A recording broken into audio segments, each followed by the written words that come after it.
Shalom. Betapa bangganya saya hari ini bisa berkumpul kembali yang kedua, berdiri di tempat yang sama, menikmati hadirat Bapa kita di surga yang sama. Amin. Shalom sekali lagi. Masih ingat kulit katan yang kemarin? Tapi sudah ditanggalkan semua, ya, sudah baru semua. Tapi kalau yang belum, tunggu waktunya saja. Saya belum ada pesan dari Pak Lukas, saya cuma bawa sabit saja. Ya harus penuaian kulit katan. Baik, Bapak Ibu yang kasih dalam Yeshua HaMashiach, hari ini saya janji sama Pak Gembala berbicara mengenai padang gurun bangsa-bangsa. Saya ingat dengan satu hal yang sangat penting untuk memulai hal ini, dengan 12 pengintai menuju tanah perjanjian menjelang masuknya Israel ke tanah perjanjian. Harus ada pengintai. Yang kedua, dikatakan bahwa mereka masing-masing memberikan report itu dengan cara yang berbeda. Dua memberikan report yang luar biasa, accepted, diterima. Tapi kebanyakan 20 orang memberikan report yang salah. Akhirnya Bapak Yahweh marah, lalu tidak mengizinkan orang ini masuk. Yang kedua, isu mengenai pintu gerbang. Pada waktu bangsa Israel mau masuk, ada teriakan di antara mereka, pasti, bukalah pintu gerbang bagi kami akan masuk. Kami akan masuk. Suatu gerakan yang sangat besar di antara bangsa-bangsa dan suku bangsa. Hari ini, kami juga minta pintu gerbang Yerusalem harus dibuka. Pengintai-pengintai itu adalah bangsa-bangsa sekarang. Saya sudah mengintai ke sana, sudah beberapa kali ke Yerusalem. Saya harus memberikan report kepada anak-anak Tuhan. Report ini harus report yang benar. Dan di tempat ini juga ada yang diutus pergi ke Yerusalem untuk mengintai, supaya pintu gerbang itu dibuka. Nah, jangan salah memberikan report, sehingga Bapak Ibu tidak bisa masuk ke dalam. Ini sangat penting. Selanjutnya, mengenai kita sekarang ini ada di mana posisinya. Itu sebabnya ada satu firman Tuhan, hanya ada satu ayat saja yang menunjukkan tentang padang gurun bangsa-bangsa. Itu begitu saya membuka dan membaca ayat ini menjadi suatu hal yang sangat penting bagi saya pribadi dan keluarga, dan bagi orang-orang percaya. Sebab bayangan cermin yang pernah terjadi dari awal, yaitu bagaimana umat Israel keluar dari Mesir, gambaran yang sama akan terjadi di generasi ini. Itu sebabnya kenapa saya harus menyampaikan kita pada posisi di padang gurun bangsa-bangsa. Israel sedang berteriak juga untuk masuk bersama-sama dengan bangsa-bangsa. Kita tahu bahwa tanah perjanjian yang telah janjikan oleh Bapa Yahweh kepada umat Israel, keturunan Abraham, Ishak dan Yakub, untuk kembali pulang ke rumah masing-masing, ke suku-suku. Itu sudah janji ketetapan Bapa yang tidak bisa diubah. PBB tidak bisa mengubah, negara tidak bisa mengubah, hanya Bapa yang bisa mengubah.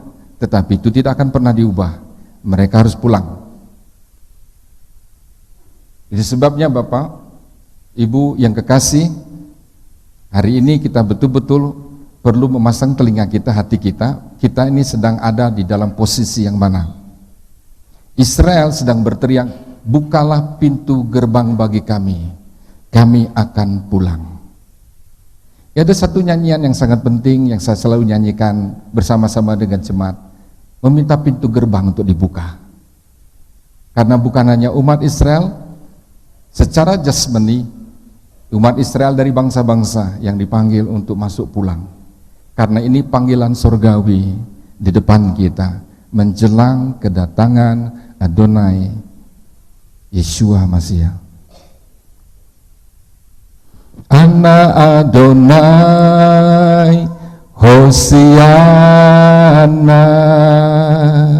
Itu artinya, mari Bapa selamatkan kami. Ana Adonai Hatslihana. Dia bilang, buatlah kami sukses, berhasil dalam perjalanan ini. Ana Adonai Harpaneha. Buka pintu gerbang buat kami, supaya kami bisa masuk. Baruch haba Bishem Adonai Mi Beit Elohim Afaret Simcha Pitkuli Shari Shadek Afobam Odea. Pada waktu saya mengerti nyanyian ini, seringkali saya meneteskan air mata, mengingat bahwa pintu gerbang masih tertutup, sementara bangsa-bangsa menduduki tanah, dan kami mau pulang. Dari irian berteriak, pengenalan nama ini bukan berhenti untuk tinggal di tempat. Pengenalan nama ini membawa Bapak Ibu makin masuk dan masuk ke pintu gerbang, dan itu Bapak akan menyambut di sana.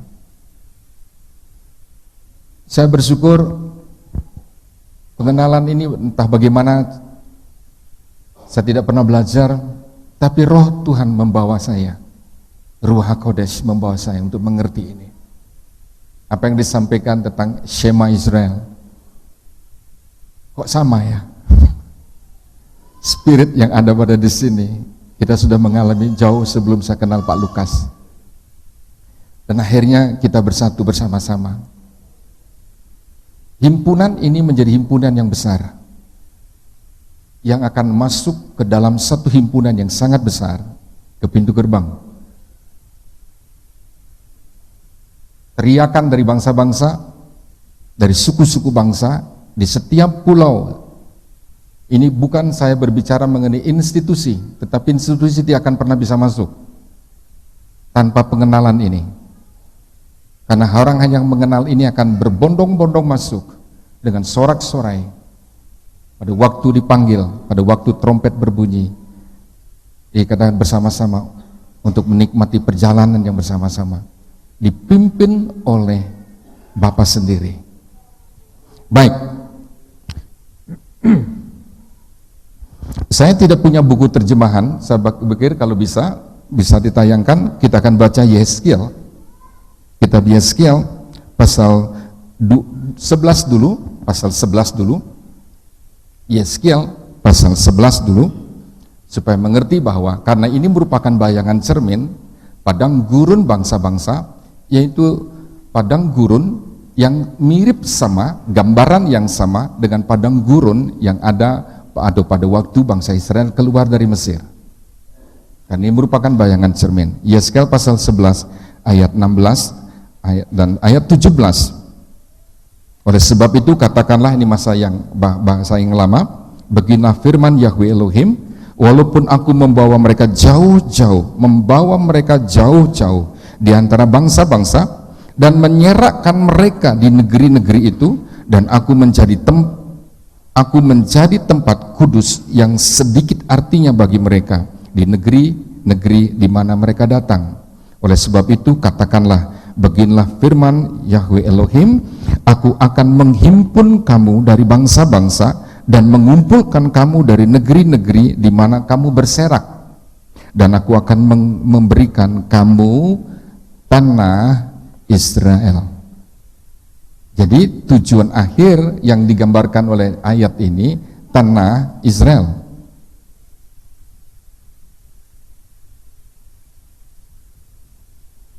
Jadi Jadi ada bangsa-bangsa, keturunan-keturunan, orang-orang percaya ada di tengah bangsa-bangsa. Jadi posisi sekarang mereka adalah posisi yang pertama, kita lihat bahwa kita ada di tengah bangsa-bangsa sekarang ini. Dan itu merupakan bagian yang digambarkan sebagai padang gurun yang sama. Kemudian kita lihat lagi Yeskiel pasal 20. Dan gitu kan kita bisa lihat. Nanti Bapak Ibu baca Yeskiel 20 karena panjang sekali ayatnya itu. Beberapa ayat saya akan sampaikan dan akan saya bacakan. Pertama saya baca ayat 10. Yeskiel pasal 20 ayat 10. Aku membawa mereka keluar dari tanah Mesir dan menuntun mereka ke padang gurun. Hal yang sama Bapak Ibu, gambaran ini yaitu gambaran bagaimana umat Israel yang merupakan satu kelompok yang disebut dengan family, keluarga, itu hanya ada dalam satu bangsa, yaitu bangsa Mesir. Itu hanya kelompok di sana. Jadi bangsa Mesir tempat tinggal orang Israel bertahun-tahun, dan itu menjadi orang asing di tengah-tengah bangsa-bangsa.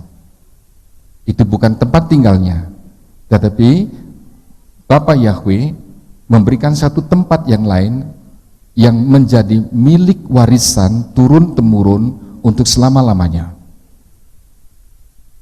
Sebabnya dikatakan bahwa kamu akan dibawa pulang, tetapi harus melalui padang gurun. Tidak bisa lompat. Dan gambaran yang sama, orang-orang kudus, orang-orang percaya hari ini, Bapak Ibu sedang ada di tempat ini. Artinya bahwa kita sudah keluar dari bangsa-bangsa.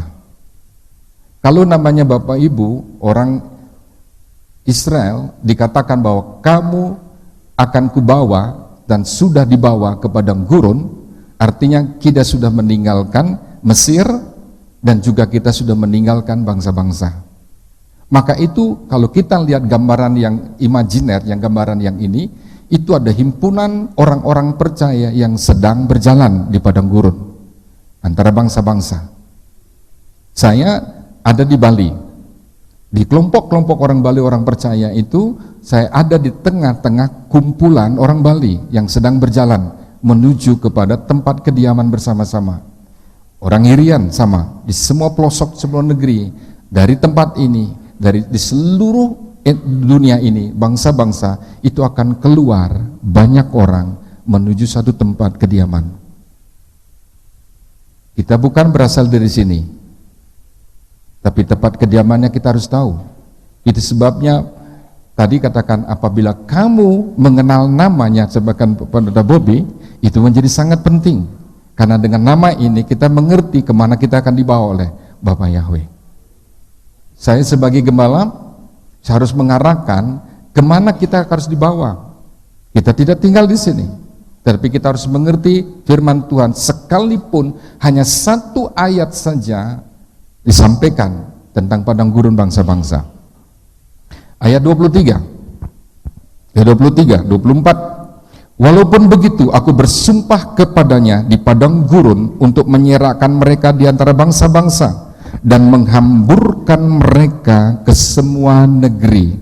Ini sudah Bapak Yahweh bicarakan kepada umat Israel, oleh karena mereka tidak taat penyembahan berhala, ngomel apapun bentuknya di situ, berbuat jahat dan tidak mendengar. Akhirnya keputusan Bapak Yahweh, baik kalau kamu model seperti ini, itu bahasa sehari-hari menurut saya, supaya saya bisa mengerti, aku menyerahkan kamu ke seluruh pelosok negeri yang sampai sekarang ini.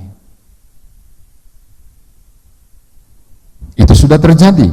Oleh karena mereka tidak melakukan peraturan-peraturanku dan menolak ketetapan-ketetapanku dan melanggar kekudusan hari-hari sabatku, dan matanya selalu, saya ini kaget betul, matanya selalu tertuju kepada berhala ayah-ayah mereka.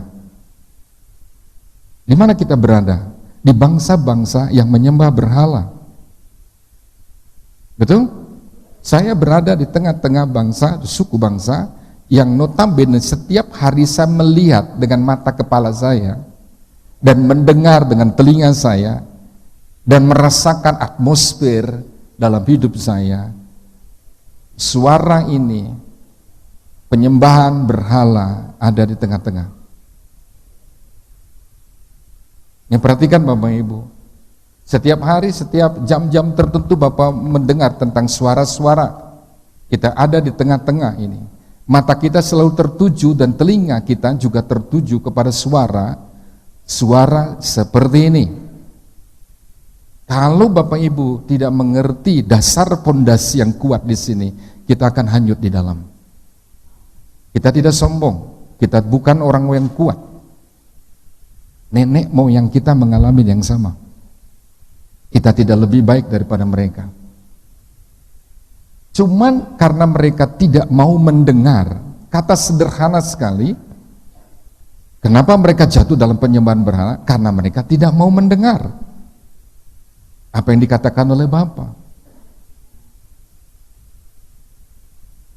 Shema Israel, Adonai Eloheinu, Adonai Echad. Sudah kasih tahu, dengar, Elohimmu cuma satu, tidak ada yang lain. Tapi karena setiap hari Bapak Ibu, kita diperhadapkan, diperdengarkan, dirangsang setiap hari, atmosfer ditaburi dengan macam-macam.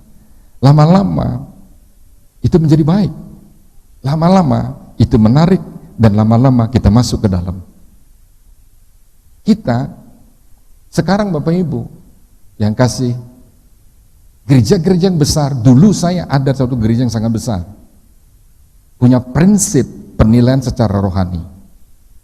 Tapi begitu muncul generasi yang baru, hati-hati Bapak Ibu, generasi-generasi yang baru yang tidak mendengar apa yang disampaikan oleh bapak-bapak kita, pendahulu kita, yang benar hidup di dalam Yahweh, itu akan terhilang.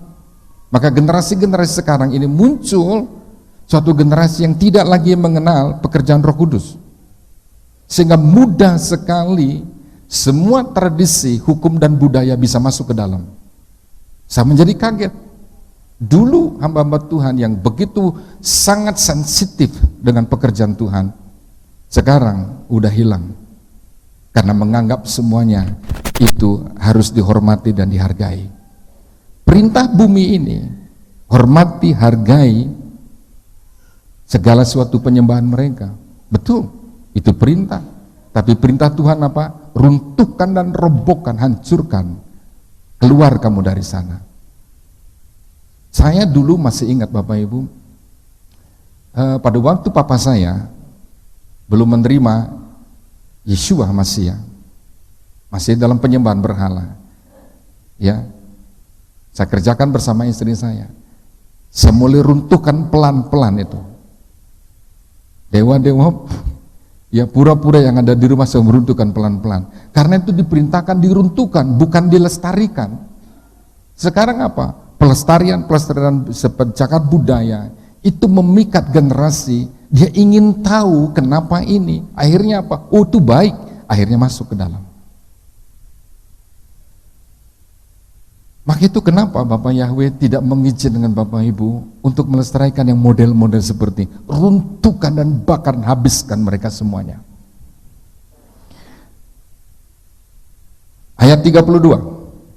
Dan apa yang timbul dalam hatimu sama sekali tidak akan terjadi, yaitu yang kamu katakan. Ini Bapak Ibu, perhatikan ayat ini. Kita juga punya hal yang sama, gambar yang sama. Kami ingin seperti bangsa-bangsa lain. Namanya nama ingin, desire, strong desire, keinginan yang begitu kuat, ingin seperti bangsa-bangsa lain. Itu pernah terjadi pada waktu Israel minta raja, ingin menjadi bangsa-bangsa lain. Dia lupa Bapa Yahweh adalah the king, adalah raja. Seperti segala kaum di negeri-negeri, untuk berbakti kepada pohon dan batu. Ini ngeri. Karena apa? Karena semua dipandang baik. Dipandang baik. Memang luar biasa, mereka mempunyai ibadah yang baik, mempunyai cara ngomong yang baik, segala sesuatu baik. Segala sesuatu baik, sehingga itu memikat banyak orang. Termasuk kalau Bapak Ibu kamu lihat itu, banyak turis, orang notabene-nya katanya Kristen, nenek moyangnya mengajarkan mereka tentang kekristenan di negara-negara barat. Kemana mereka sekarang? Mereka berbakti di Besaki di sana. Mereka berbakti menyembah bersama-sama dengan mereka lakukan di Bali. Saya kaget. Karena mereka selalu mendengar. Itu luar biasa dan baik. Sangat baik.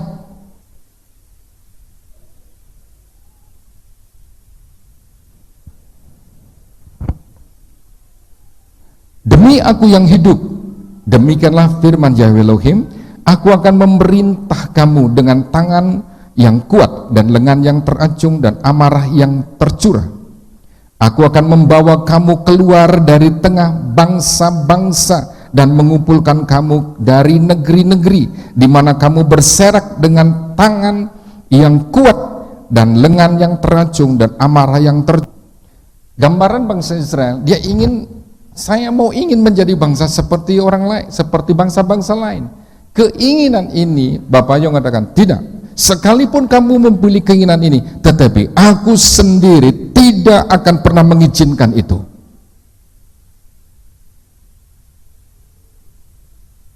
Keinginan hatimu.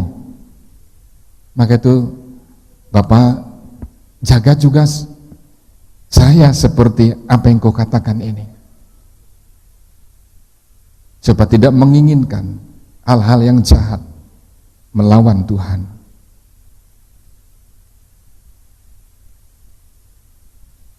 Ayat 35, ini merupakan landasan kita untuk bicara hari ini. 35, dan aku akan membawa kamu ke padang gurun bangsa-bangsa, dan di sana aku akan berperkara dengan kamu berhadapan muka. Wah, ini berat Bapak Ibu. Ini gambaran. Yang pertama dia berbicara kepada umat Israel. Oke? Aku akan keluarkan kamu dari bangsa-bangsa. Dan sementara kamu sekarang ada di sini di bangsa-bangsa, aku juga akan berperkara dengan kamu sebagaimana aku berperkara dengan nenek moyangmu di padang gurun Sinai. Dengan hal yang sama juga aku berperkara dengan kamu. Jadi firman yang sama di dalam Torah adalah firman yang sama pada akhir zaman ini. Perkara yang diperhitungkan oleh Bapak Yahweh adalah perkara yang sama diperhitungkan dengan Bapak Ibu di tempat ini sekarang ini. Kalau di padang gurun bergelimpangan mayat-mayat orang mati di padang gurun Sinai, padang gurun yang lebar yang luas itu yang dikatakan padang gurun yang ganas, tidak ada air dan tidak ada apa-apa di sana. Demikian juga kamu akan mati bergelimpangan di bangsa-bangsa dan tidak diizinkan masuk ke pintu gerbang. Ini betul-betul ini bagi saya. Maka itu dalam kitab Perjanjian Baru dikatakan, memang juga disebutkan memang di dalam kitab Perjanjian Lama banyak orang yang dipanggil, tapi sedikit orang yang dipilih oleh Tuhan. Dalam himpunan orang-orang yang sekarang percaya, akan perhatikan di sini ayat yang ke-36. Seperti aku berperkara dengan nenek moyangmu di padang gurun tanah Mesir, begitulah aku akan berperkara dengan kamu, demikianlah firman Yahweh Elohim. Aku akan membiarkan kamu lewat dari bawah tongkat gembalaku dan memasukkan kamu ke kandang dengan menghitung kamu. Aku akan memisahkan dari tengah-tengahmu orang-orang yang memberontak. Bukan gereja memisahkan Bapak Ibu, tapi Bapak Yahweh memisahkan Bapak Ibu yang memberontak. Bukan memberontak kepada gereja atau memberontak kepada apa? Kumpulan orang-orang kudus. Bukan memberontak kepada pendetanya, tapi langsung memberontak kepadaku, kata Bapa. Dan mendurhaka terhadap aku. Aku akan membawa mereka keluar dari negeri tempat mereka tinggal sebagai orang asing, tetapi di tanah Israel mereka tidak akan masuk, dan kamu akan mengetahui bahwa akulah Yahweh. Jadi Bapak Ibu yang kasih dalam Yeshua Mesias, perhatikan baik-baik. Kita sekarang ada di tengah bangsa-bangsa. Kita mengerti apa yang terjadi. Pada waktu bangsa Israel ada di padang gurun, itu ada apa? Ada apa di sana? Enggak ada apa-apa. Memang ada beberapa bangsa yang mencegat mereka, yaitu saudara-saudara mereka, yaitu kelompok bangsa suku Esau, kelompok suku Amon, atau Moab, atau Amalek, dan apapun, itu termasuk bangsa-bangsa ada di sana. Tetapi di padang gurun mereka tidak menemukan apa-apa. Tapi kenapa mereka bisa menyembah berhala di padang gurun? Dari mana mereka mendapatkan suatu pendapat atau mendapat ide seperti itu? Ternyata mereka membawa ide seperti itu terbawa pada waktu mereka ada di bangsa-bangsa. Itu sebabnya kenapa Bapa Yahweh memotong seluruh tradisi dan budaya, seluruh hal yang ada dalam Mesir dipotong supaya kamu tidak melakukan hal yang sama. Namanya Mesir. Pada waktu saya ke Mesir, terakhir dia ngomong orang-orang Mesir, Bapak Ibu, sebab Bapak Ibu tahu zaman dulu dikatakan bawang pre, bawang merah, apalagi bawang-bawang itu. Sampai hari ini Bapak Ibu, di dunia ini bawang-bawang yang ada itu paling murah, hanya dia ada di Mesir. Saya kaget itu. Sampai sekarang masih ada itu. Yang dikatakan oleh firman Tuhan tentang bawang, itu ada sampai hari ini, dikatakan ini paling murah. Tapi kalian tidak bisa bawa ke Indonesia. Jadi segala kenikmatan yang ada di Mesir, segala sesuatu yang ada di dalam budaya Mesir, itu betul nikmat. Sehingga pada waktu orang Israel ada di padang gurun, dia mengingat kembali keindahan Mesir, kenyamanan Mesir. Masalah perut, masalah apapun menyangkut tentang kehidupan di bumi ini, dia lupa Bapak Yahweh itu adalah hidupnya sendiri. Untuk mengeluarkan Israel dari Mesir, ada domba yang harus dikorbankan. Maka kita mengenal tentang Paskah, Passover. Bagaimana dengan bangsa-bangsa yang sekarang gambarannya? Yeshua telah mati dan menebus Bapak Ibu keluar dari bangsa-bangsa. Itu gambaran yang sama. Pada waktu bangsa Mesir keluar dari Mesir, masuk padang gurun, dipimpin oleh tiang awan dan tiang api. Hari ini Bapak Ibu dipimpin oleh Ruach HaKodes. Sama gambarannya. Pada waktu dia ada di tabernakel, dia tidak bisa di dalam orang itu. Tapi hari ini Roh Kudus, Ruach HaKodes ada di dalam Bapak Ibu. Kemana Roh Kudus bergerak, seharusnya Bapak Ibu juga bergerak. Kalau dulu bangsa Israel bergerak melihat tiang awan dan tiang api, secara keseluruhan bangsa ini, hari ini tiang awan tiang api naik, maka orang Israel siap untuk berangkat. Karena itu bukan tempat selama-lamanya. Maka itu pergerakan bangsa-bangsa, orang-orang benar di bangsa-bangsa sekarang mengalami yang sama. Kemana Roh Kudus memimpin kita sekarang ini? Di mana ada kelompok-kelompok orang yang mau dipimpin untuk masuk ke pintu gerbang itu.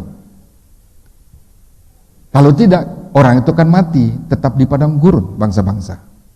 Karena tidak tahu mau ke bawah kemana. Saya bilang sama jemaat yang ada, kelompok orang-orang percaya bersama dengan saya sebagai gembala, kalau ada anak-anak bertanya, Bapak membawa kemana saya? Kalau saya tidak punya arahan, mau bawa kemana Bapak Ibu, jangan ikut saya. Karena saya juga paling bingung. Nanti kalau saya sendiri tidak tahu arah kemana saya bawa, sama ada di padang gurun, saya mau pergi kemana? Kemana Roh Kudus gerakannya itu membawa saya kemana? Saya tidak tahu. Lalu bagaimana dengan yang lain? Maka itu sebabnya Bapak Ibu, kita harus mengerti bahwa gerakan Roh Kudus selalu akan membawa kita untuk masuk ke dalam. Dikatakan di sini untuk membawa mereka ke tanah Israel. Yang kedua, kita dibawa masuk ke pohon zaitun yang asli. Mau tidak mau, suka tidak suka, kita harus masuk ke Israel. Maka itu kenapa Bapak Ibu sekarang mau ke atribut yang sama ini. Karena kita sedang dipersiapkan untuk masuk, supaya bisa accepted. Karena bangsa Israel di pintu gerbang itu ada selektif, yang sangat-sangat selektif. Tidak bisa benda asing bisa masuk ke sana. Bapak Ibu pernah masuk ke airport, bawa tas, bawa apa-apa, Ibu harus masuk sensor. Masih mending sensor yang kita bawa, semua bisa barang-barang yang gitu bisa masuk. Tapi pintu gerbang yang akan dibuka karena sensor lebih besar lagi. Tidak ada satu api asing yang bisa masuk. Tidak ada nama ilah lain yang bisa masuk. Tidak ada nama lain yang bisa masuk. Itu sebabnya saya katakan kepada gembala saya, Pak, sepanjang saya mengenal Israel, nama ini tidak bisa masuk ini. Saya tidak bisa masukkan. Saya akan ditolak dengan ini. Saya percaya, tetapi dengan nama yang sama, saya akan ditolak. Nama Allah itu saya akan ditolak. Saya tidak mungkin menggunakan nama ini, saya akan ditolak. Saya tidak bisa memaksakan diri saya, karena saya orang yang harus masuk ke dalam. Begitu kita belajar mengenali tentang atribut-atribut, memang penting. Apakah sebuah atribut? Tidak. Saya bilang, saya bersyukur Pak Lukas sudah banyak bercerita dengan saya tentang ini. Saya sampaikan, wah itu kan cuma tradisi orang Yahudi. Yang ini jumbai, wah itu kan cuma tradisi orang Yahudi. Betul?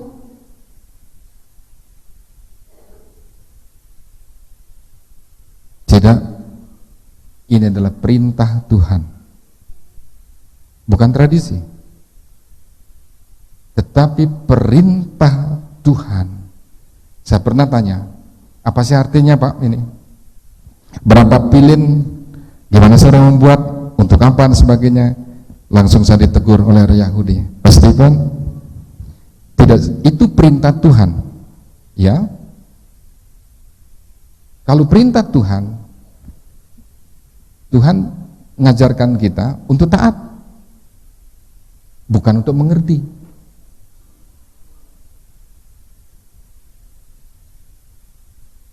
Taat lebih dulu, baru Bapak Ibu mau ngerti. Bukan mengerti kemudian Bapak Ibu taat. Tidak akan pernah taat karena sudah mengerti. Ini dunia.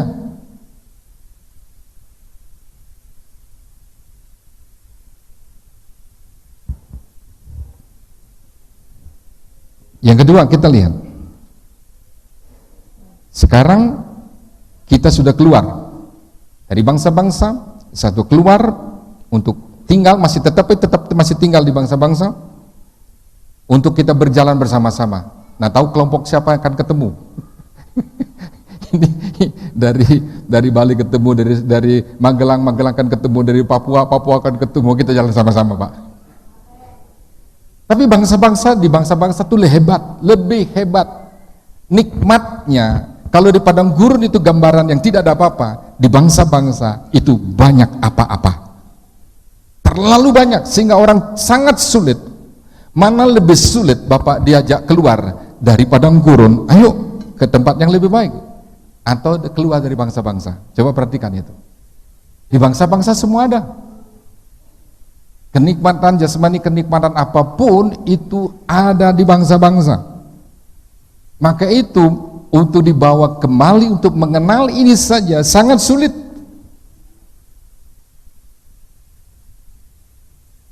Itu kamu gontok-gontokan. Saya tidak mau lagi berdebat tentang nama Yahweh, karena itu udah finish, sudah selesai.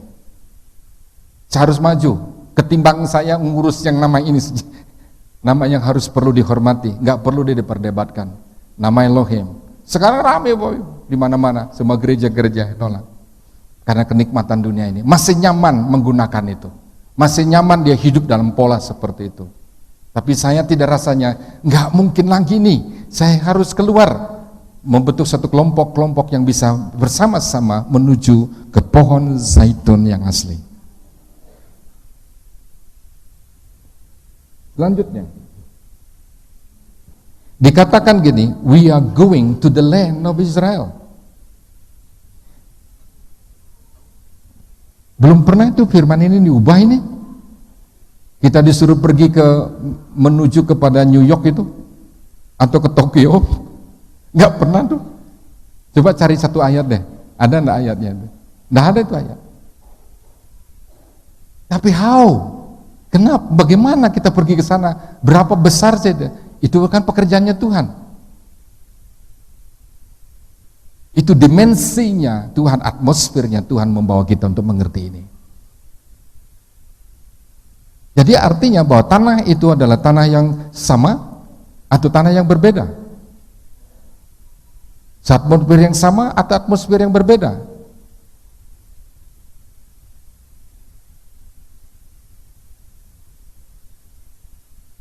Kita akan mengerti, makin masuk kita akan mengerti. Karena pewahyuan, pengertian, roh wahyu, roh pengertian akan dibuka, akan diberikan kepada kita untuk membuka hal-hal yang belum pernah kita mengerti, untuk kita mengerti. Maka itu terus berjalanlah. Jangan berhenti. Jangan berhenti baru tamat nama ini, berhenti sampai di situ tidak mau jalan-jalan. Kita tidak ada di sini. Kita tidak berhenti di bangsa-bangsa. Yang paling penting sekarang kita lihat, berperkara dengan kamu berhadapan muka. Saya bayangkan ini. Pada waktu bangsa Israel keluar dari Mesir, kemudian masuk padang gurun, yang berhadapan muka dengan muka cuman Moshe. Ini aku sendiri akan berhadapan muka dengan muka. Kamu kemana?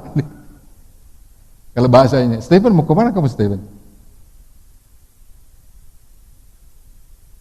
Makanya yang tadi anak Adonai gambarkan, biarlah wajahmu Tuhan bersinar atasku. Kita memerlukan wajah Tuhan. Ini sebabnya kalau doa imam itu, Tuhan menyinari, Yahweh menyinari engkau dan wajahnya. Yahweh menghadapkan wajahnya kepada Musa. Senang ini kata-kata ini. Nah, sekali kapan ya Bapak kita bisa melihat wajahmu. Ini baru kata-kata saya dengar. Tapi suatu saat akan melihat wajah. Suatu saat, karena ini janji. Aku sendiri akan berhadapan wajah dengan kamu. Saya akan membuktikan ini. Karena wajah Bapak sudah dinyatakan di dalam Yeshua Masiah. Bisa dilihat Bapak Ibu. Kalau dulu sebelum Yeshua menyampaikan diri wajah Bapa, enggak ada orang pun yang bisa melihat. Termasuk Musa meminta sedikit dah melihat wajahnya Bapa gimana. No Musa, no. Moses, no Moses, no. Kamu tidak akan pernah bisa. Karena tidak ada seorang pun bisa melihat wajahku. Dia tetap tinggal hidup. Kamu akan mati. Pada waktu Yeshua datang, ini wajah Bapa yang tidak kelihatan menjadi kelihatan. Satu saat, kali kita akan berhadapan wajah dengan Yeshua. Mau kemana kamu? Ngapain kamu di sini? Satu saat kalau ketemu begitu ditegur gitu senang juga ya. Yang penting udah ketemu, bicara. Tapi ada hal-hal yang sangat spesifik, yang sangat khusus. Maka wajah Tuhan akan bisa Bapak Ibu lihat. Tapi Yeshua, Adonai mengatakan, diberkatilah kamu sekalipun kamu tidak melihat aku. Amin. Haleluya. Baik. Berhadapan muka, saya menantikan ini di bangsa-bangsa ini, kemudian melewati tongkat gembala. Masih ingat? Siapa yang bawa tongkat dalam pengembalaan Israel di padang gurun? Moshe. Kemudian siapa lagi? Harun. 2 tongkat. Tongkat biasa diambil dari kayu. Tapi tongkat itu menjadi representatif dari kehadiran Tuhan.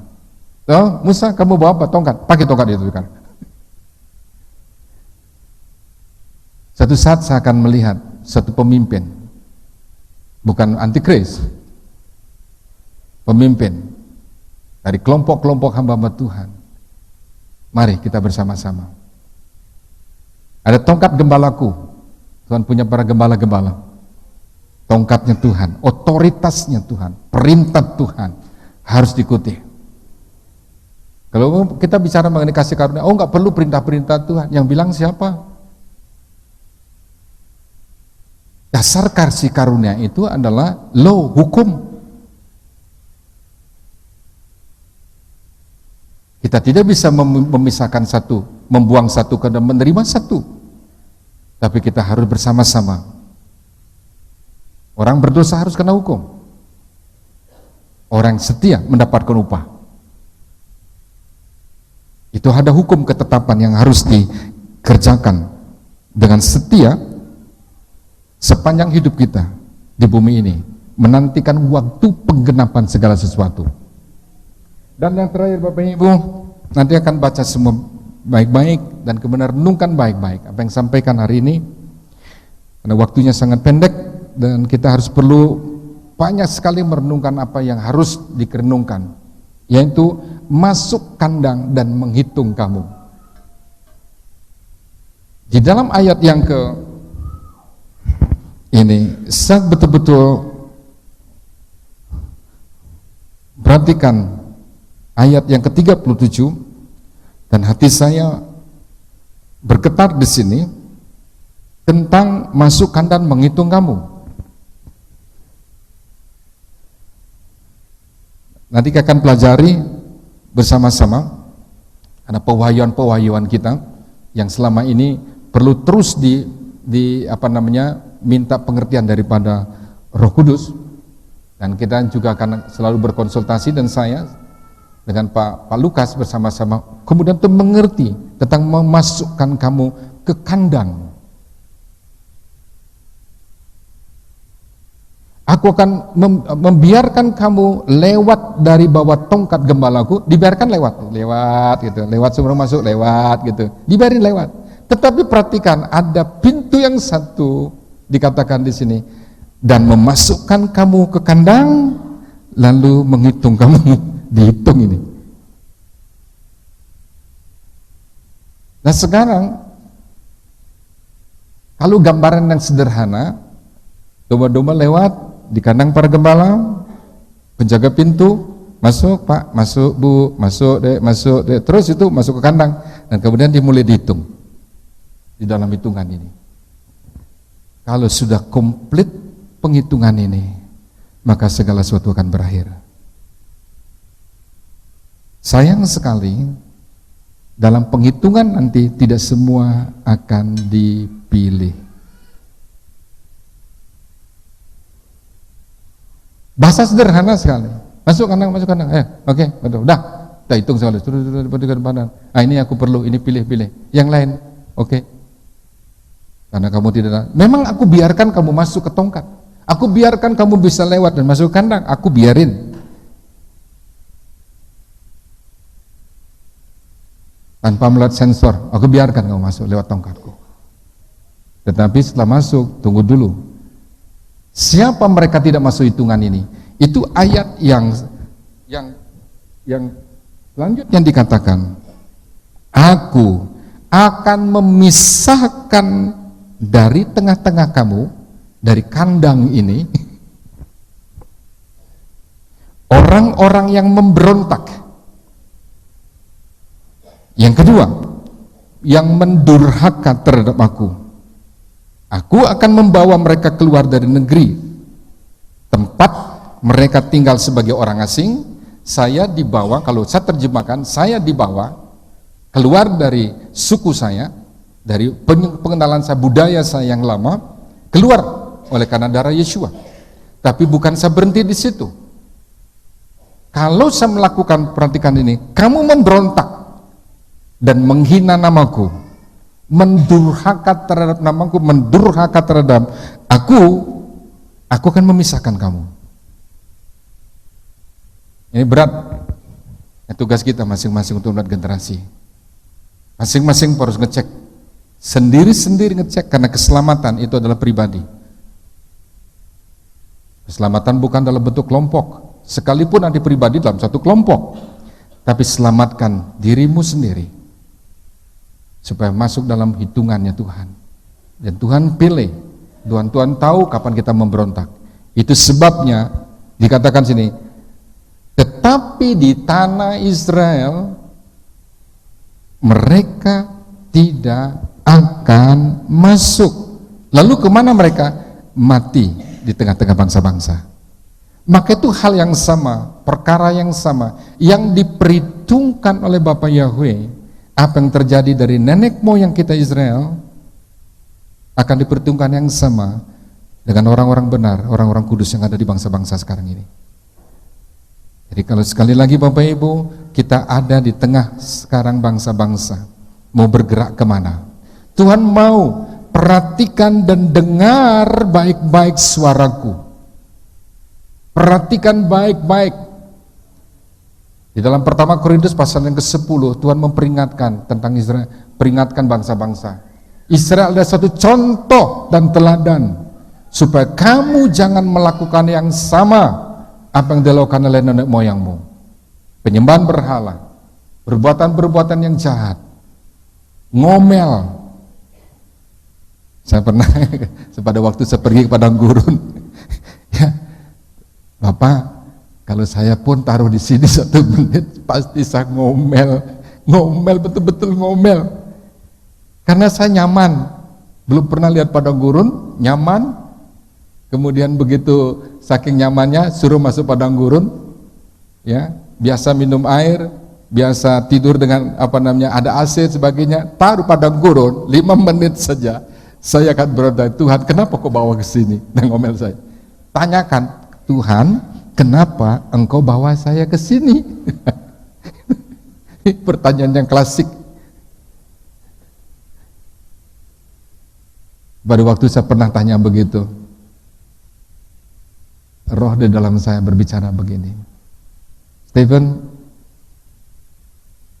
selama aku berada dengan kamu, kemanapun dan dimanapun kamu ada, tenang saja. Tetapi kalau kamu sendiri berada nyaman, aku tidak ada di sana, menjadi masalah besar. Amin. Selama kita disertai bersama dengan Bapa di situ, mau taruh di mana, mau dibawa kemana saja, tenanglah. Amin. Hal yang sama terjadi. Perhatikan ini baik-baik. Tuhan mencari orang-orang yang setia. Jangan mencobai Tuhan. Sekarang sedang saya ajarkan pada mereka untuk menghormati hari Sabat. Karena ini juga perintah Tuhan. Siapa yang harus menghormati hari Sabat? Sementara ini kita suruh cuma orang Israel saja. Dan kita marah-marah kalau dia rayakan hari Sabat. Kita marah, bangsa-bangsa. Banyak hamba-hamba Tuhan, gembala-gembala di situ pergi ke Israel. Pada waktu guide-nya sedang merayakan Sabat, dia marah-marah. Lalu hari Sabat untuk siapa? Hari Sabat dibentuk, diciptakan, dibuat bukan pada waktu terbentuknya Israel, sejak awal. Seluruhnya, bukan manusia disuruh bersabat, termasuk ladang, termasuk tanah, termasuk ternak. Masih ingat Kejadian pasal 2? Berisit, kita berisit yuk ya. Berisit pasal yang kedua. Disitulah kata Tuhan hari perhentian, hari ke-7. Untuk siapa? Abraham belum ada, Ishak belum ada, Israel belum ada. Untuk seluruhnya. Itu sebabnya kenapa Yesus mengatakan, Bapa Yahweh mengatakan, kamu tidak menghormati, tidak pernah menguduskan hari Sabat.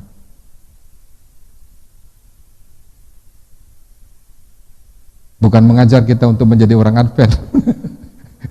Sabat untuk mengerti apa sebenarnya Sabat. Bapak Ibu harus mengerti tentang Sabat supaya kita bisa memamer Sabat, menerima hari Sabat, supaya kita bisa menghargai hari Sabat. Sekalipun kita diberikan kemerdekaan, tapi kita minimal Bapak Ibu bagi orang-orang percaya kuduskan hari Sabat, karena ini sangat penting. Itu berulang-ulang di dalam perjanjian lama, di dalam Torah, kuduskanlah hari Sabat, sampai masuk di dalam 10 perintah penting buat kita. Tetapi kita tidak pernah merayakan, karena selalu menganggap itu kan kasih karunia, itu kan dulu, sekarang kita diajarkan begitu. Tapi pada waktu kita mau masuk ini, kita harus melakukan yang sama. Nanti bagaimana caranya, itu nanti akan berjalan dipimpin oleh Tuhan sendiri. Ya, baik. Jadi Bapak Ibu sekali lagi, belajarlah taat kepada Bapa kita. Ya, belajar dengar-dengaran, kemudian belajar saling tolong menolong satu dan yang lain, dan bergeraklah berjalan bersama-sama. Jangan berhenti di sini. Situasi kita akan membawa ke sana, karena Israel sedang berteriak meminta pintu gerbang itu dibuka. Pintu gerbang dibuka. Kalau kita terlambat, pintu itu akan ketutup dan bangsa-bangsa nggak bisa masuk lagi. Pergerakan ini, jadi saya menangkap sesuatu. Kenapa dari sisi lain kita menangkap sesuatu? Kenapa Israel disebar kepada bangsa-bangsa? Salah satu yang kita tangkap bahwa setelah Israel dipulangkan, maka firman Tuhan mengatakan, aku memberikan upah bangsa-bangsa buat kamu. Jadi artinya pada waktu mereka masuk, mereka juga akan membawa bangsa-bangsa. Masih ingat satu orang Yahudi, ada 10 suku atau bangsa akan memegang puncak. Orang Yahudi erat-erat mengatakan, aku mau ikut sama kamu karena aku tahu Elohim ada di sana, Yahweh ada di sana. Itulah perkataan bangsa-bangsa satu saat. Nah sekarang Bapak Ibu seperti itu.